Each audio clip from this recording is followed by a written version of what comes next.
அன்பு நெஞ்சங்களே, இவரும் இஸ்லாமிய மந்திரவாதிதான். ஆனால் பணக்காரர். ஒருமுறை இவர் கும்பகோணத்திலிருந்து தன் காரில் வரும்போது பெட்ரோல் தீர்ந்து போனாதால் பெட்ரோல் இல்லாமலே கார் வீடு வந்து சேர்ந்தாக டிரைவர் ஊரில் கூறவும் இவர் ரொம்ப பேமஸாகிவிட்டார். ஏழை எளியவர்கள் இவரை அணுக முடியாது.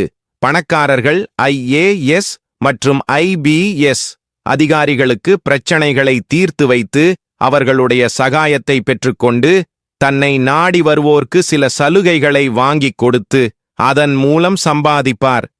ஒருமுறை ஒரு உயர் காவல் அதிகாரி இவரை பார்க்க வந்ததால் அவருக்கு உதவியாக நாங்கள் இருவர் சென்றோம். பாய் வரவேற்று உபசரித்து, உங்கள் பிரச்சனையை நாளை பார்க்கிறேன், இன்று முக்கியமான நாள், நான் என் ஜின்களுக்கு இறையிலி வழங்கப் போகிறேன் என்றார்.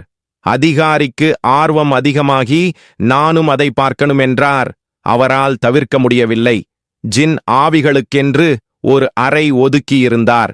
ஒரே வாசல் மற்றும் ஜன்னல்கள் கிடையாது. அந்த ஒரு கதவின் நடுவில் கை நுழையும் அளவு ஒரு வட்ட ஓட்டை இருந்தது. நாங்கள் எதிரே இருந்த அறையில் அமர வைக்கப்பட்டோம். சிறிது நேரத்தில் 4 பெண்கள் மரத்தாலான வட்ட வடிவ பெரிய தட்டுகளில் முழுசா பொரித்த கோழிகள், ஆட்டுத் தொடைச்சந்துகள், அவித்த முட்டைகள், மீன் பொரியல்கள், மேலும் பலவித அசைவ உணவுகளைச் சுமந்து போய் உள்ளே இருந்த நீல டேபிளில் வைத்துவிட்டு வந்தனர். வெளிநாட்டு மது வகைகளும் மரக்கோப்பைகளில் ஊற்றியிருந்தனர். அவைகளின் வாடை மூக்கை துளைத்தது. சிறிது நேரத்தில் அந்த பாய் வெள்ளை துணியால் முக்காடிட்டவாறு கையில் சாம்பிராணி புகையுடன் உள்ளே போய் ஏதை மந்திரங்களைச் சொன்னார். தும் தும் என்ற வார்த்தை மட்டும் நமக்கு புரிந்தது. உடனே கதவை சாத்திவிட்டு அந்த ஓட்டையை திறந்து வைத்தார். சில வினாடிகள்தான் கழிந்தது. உள்ளே தடபுடவென்ற சத்தம்.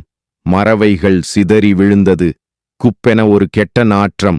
இப்ப சத்தம் அடங்கியது. பாய் கதவை திறந்தார். உள்ளே கண்ட காட்சி கொஞ்சம் அதிர வைத்தது. சுவர்களில் உணவுகளின் எலும்புகளும் எச்சிகளும் ஆங்காங்கே ஒட்டிக்கொண்டிருந்தது. சில மரவைகள் உடைந்து கிடந்தது. ஆனால் இந்த மதுவை மட்டும் சிந்தாமல் சிதறாமல் குடித்திருக்கின்றன.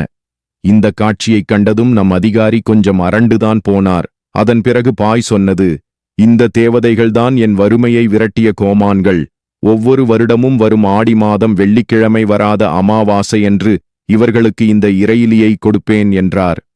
மறுநாள் அந்த அதிகாரி இவரிடம் வந்தது எனக்கு காரிய வெற்றியாகியது என்றவாறு சென்னை திரும்பினார்.